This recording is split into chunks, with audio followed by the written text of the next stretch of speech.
Good afternoon from wherever you are watching us from. Welcome to this week's edition of Week in Focus on this beautiful Sunday, the 26th of July 2015. I am Joclyne Nakibuule to bring you a recap of some of the big stories that made headlines this week.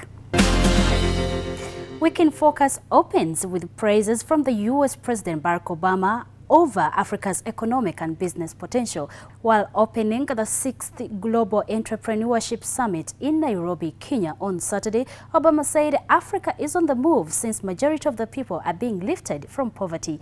Obama also used this opportunity and urged African leaders to invest in women since they are the main drivers of the economy. Obama co-hosted the Global Entrepreneurship Summit in Gigili with Kenya's President Uhuru Kenyatta. Welcome, Mr. President.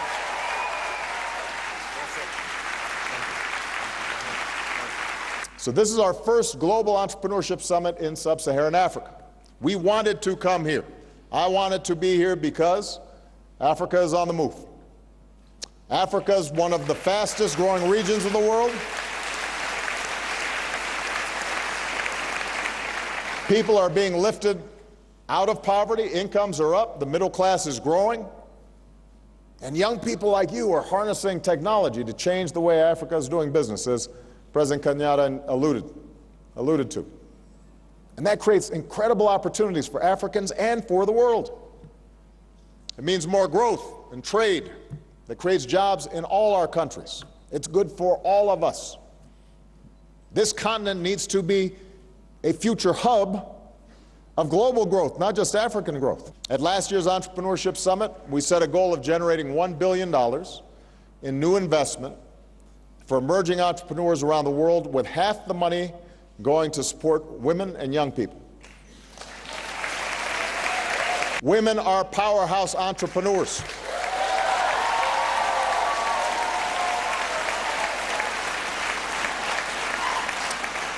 The research shows that when women entrepreneurs succeed, they drive economic growth and invest more back into their families and communities. We've already helped build a network of more than 1,600 women entrepreneurs across Africa. We're launching 3 women's entrepreneurial centers, one in Zambia, one opening later this year here in Nairobi, and I'm proud to announce that the 3rd center will be located in Mali.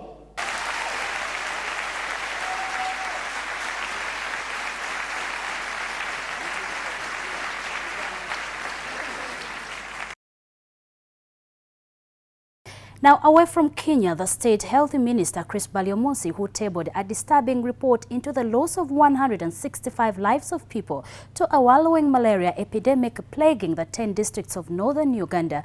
Out of the 10 districts, only 1 district of Koli never registered any deaths, but had scores of malaria patients. As our senior political reporter Timothy Sibasi reports, Baliomusi regrets the unfortunate death but portions the blame on the people who never took precautionary measures given by the Ministry of Health and World Health Organization. Of course, Joclyne, this has been quite a very disturbing report here on the floor of Parliament, led by the Minister of Health, Chris Baliomusi, showing the tabulation and statistical data of how these people came on dying, those who managed to survive, those who were admitted. So it has been quite a very touching report. But before I go into the nitty-gritties of this report, let us first have Minister Chris Baliomusi to take us through what exactly happened. In a batch district, the outpatient cases have been 44,363, and those admitted 3,278, 13 deaths. In the Guru district, we have recorded 76,904 outpatient cases in malaria, and the 2,713 cases were admitted, and 22 deaths have been recorded. 41 cases. Out of the 10 districts where the research was conducted, we have come to know here at Parliament that just only one district of Kole did not lose any person. But how did this come about? And who were admitted? Who were the outgoing patients? All this, the minister is explaining them just right now. In the Kole district, the outpatient cases have been 18,018 people. The inpatient cases, 661, and no death has been registered. Of course, any concerned Ugandan would be interested in knowing how did these come to happen in the presence of medical doctors, in the presence of civil society organizations that would have acted as a watchdog. But what we are meant to understand, there were also lapses on the side of the civilians who never took precautionary measures. The 5 years of indoor residual spray in these districts successfully lowered the malaria burden by killing the mosquitoes. But this success also resulted into the loss of immunity in the population against malaria because people were no longer bitten by infective mosquitoes. In spite of these disturbing figures showing how people died in northern Uganda, in the 10 districts that actually constitute part of the greater northern Uganda. But the ministry here told us that there have been some mitigation measures to ensure that they curb down any further occurrence of death that may occur again. We are being told that now all hospitals, all health facilities in northern Uganda have been equipped with blood and other specimens that may help health practitioners to curb down the epidemic. The Ministry of Health is discussing with partners the feasibility of conducting at least 2 spray rounds with lower residual spray in those districts in order to quickly cut down vector density and malaria transmission. And we actually require about 24 billion shillings to carry out 2 rounds of lower residual spray in those 10 districts, and we are engaging with the Ministry of Finance. All said and done here, always the first thing when you are a leader, the first station must be given to the people you are leading. For WGS TV, I'm Timothy Sibasi at the Ugandan Parliament in the capital, Kampala. The rush for nomination forms at the NRM Electoral Commission intensified as big shots in the party continued turning up in large numbers in a bid to retain their constituencies come 2016. The Minister for General Duties, Professor Tarsis Kabwejele, is one of the ministers who turned up. Nusula Tipero, a member of parliament in the East African Assembly, could not wait any longer. She wants to retain her Koboko North seat. President Museveni until now has not yet picked his forms, but there is information that he has already paid for the forms. More in this report. Many big shots in the NRM party can no longer take party primaries for granted. More and more politicians who were little known in the party are emerging to unseat prominent politicians. Nyero Francis from Omoro in Gulu is determined to throw out Deputy Speaker Jacob Oulanyah. He picked his forms and claims he has it all to be an MP. He claims people of Omoro elected Oulanyah to be an MP and not a speaker. Nyero says Oulanyah can no longer deliver given his position in Parliament. A family man is a family man. You cannot forget of your obligations and responsibilities simply because you are appointed an LC1 of your area. There's no excuse in failing to lead your people, failing to know your people, failing to reach your sub-counties where you come from, the constituency where you come from. Nobody knows Oulanyah because it doesn't visit them. The bridge Honorable Dongato went and demonstrated there. The bridge is almost killing people. Oulanyah cannot talk to area minister. Nakaseke Member of Parliament Saida Bumba and Professor Tarsis Kabwejele want another term. After picking his forms, Tarsis Kabwejele said the country needs mature people who have ideas about how things run. So I am coming in now in Igara West as Enjungu Yarwanchers. Okay? Enjungu is the speed of a targeted object. So I'm targeted, and I'm targeted as a supporter as the founder of The current East African Member of Parliament, Nusra Tiperu, says she has decided to leave her current position to work for the party and people of Koboko North constituency. She added that, basing on the experience she has, she thinks that she is the right person for the position. Well, as far as I'm concerned, as of now, I am not aware of any contender. And if they come, I welcome them to come because this is a race. Everybody is welcome to come in. But I think I have an advantage because from 2001, I have been part of the technical planning team of the presidential campaigns over 3 decades. So with that knowledge and the knowledge of Uganda and the issues that are affecting women, I think I stand a better chance in repositioning, organizing, and creating a vibrant, visible, and cohesive women's league befitting a revolutionary party like the NRM, like the National Resistance Party. Others who picked forms included Kamuntu Moses, who wants Henry Mbanyinzaki's position. Many of them have promised heaven and earth for their people.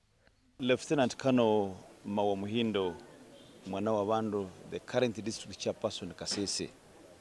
I've come to pick my nomination papers. I'm aspiring for the second term in office.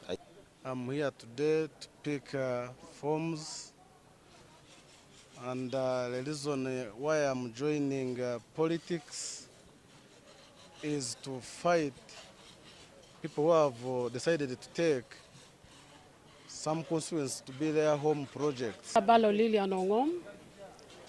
I'm expiring for MP Agago district, which has been steering by a lady who was in the FDC. The deadline for picking nomination forms is 31st July 2015. This week also saw another DP mediation summit flopping for a second day after the DP mainstream leadership led by Norbert Mao defied the meeting. The meeting had been organized as reconciliation between the warring factions in the party, which are accusing Mao for locking out members of the party to stick in power. Aaron Stabaruka was in Ndeba and filed this report. Did they know that police, of course, would come in, but surely they have agreed to continue the struggle of mediations. At the center of the reconciliation talks is Henry Sewanyana, who believes his role is to mediate the parties to come together for the glory of the DP. It will make no meaning of reconciliation when there is one group missing. That can't be reconciliation. You talk in a dialogue to cause reconciliation when all the parties are together. The members of the party keep jostling in at the teacher's house in Deba. Factional leaders are engaged in a meeting again before they come out to address the media and members. I would like to apologize for the inconveniences caused to you. But I'm asking you, please don't be discouraged. Don't be discouraged. When we are able to assemble all the groups together, we shall call you. They accuse the DP leadership led by Norbert Mao, Isach Kungwe, and Matthias Nsubuga. Lukwago insists the members have gone through a strenuous path but urged them not to be derailed. It's a generational cause. It's a mission we must accomplish. It's our duty as a generation. It's a duty we must accomplish. With the party's national delegates conference set for Friday. Rally behind this cause, we move on. We have a program on Friday. It is still on.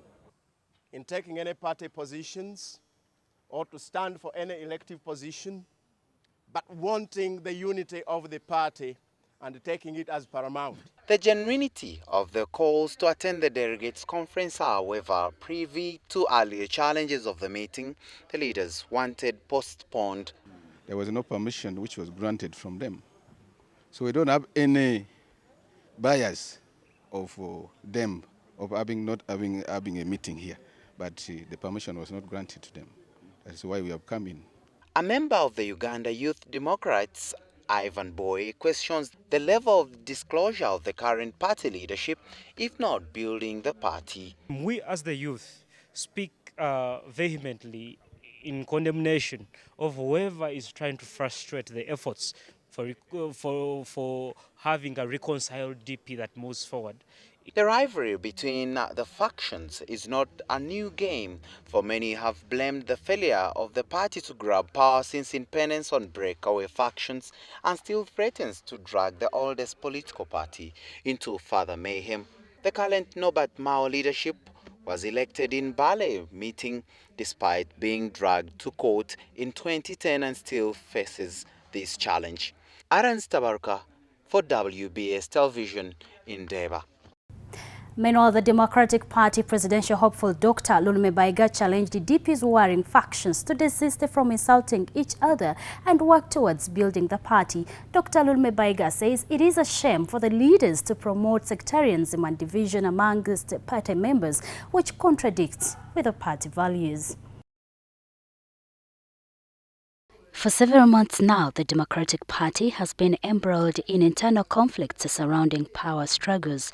The situation cannot help posing a question if indeed a section of DP members are well versed with a multi-party system or even ready for the heated 2016 general poll. This comes against the background after DP's warring factions led by the party's incumbent, President General Nobat Mao, and embattled Kampala Lord Mayor Elias Lukwago.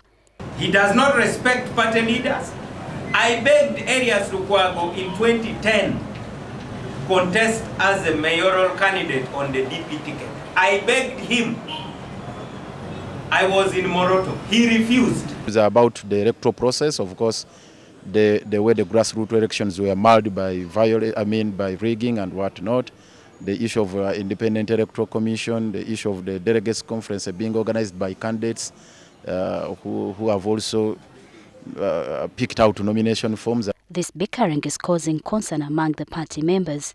Presidential hopeful Dr. Joclyne Nakibuule says this is not the time for party members to insult each other on what he describes as petty issues. Hurling insults against each other, they are both wrong, because that is not the decorum, that is not the culture of the Democrats. I know. The Democratic Party is a party of honest people, is a party of peaceful people, is a party of pursuit of justice and the truth, party of observance of human rights and fighting for them. Nakibuule says the current insults are in contradiction with the party values. A party of mutual respect, a party of equality before the law, and a party of equal opportunity for socio-economic advancement. Those values bring us together. This is not a party of bickering. It's not a party of insults. It's not a party of violence at all. Because when you hear people hurling insults against each other, it is pathognomonic. Actually, it's a predictor of violence. Meanwhile, Nakibuule shows his dissatisfaction over the manner in which the party's delegates conference slated for Thursday is being organized. I cannot hide my disappointment in the manner in which this delegates conference is being organized. It is only last night that the list of the delegates register was completed. And as a presidential candidate, I have not got the list of the delegates register who are supposed to be the electorate. I have not been privy to it. Mao, the president of the party, who is also candidate, has been privy to this. I have been denied access of this delegates register. That is undemocratic, that is unjust, and that is rigging of an election. It is not like Democratic Party to do such a thing. It remains to be seen on how far the current bickering within the opposition Democratic Party as the country gears up for the 2016 general polls. We take a break but return shortly. Stay tuned to WBS TV.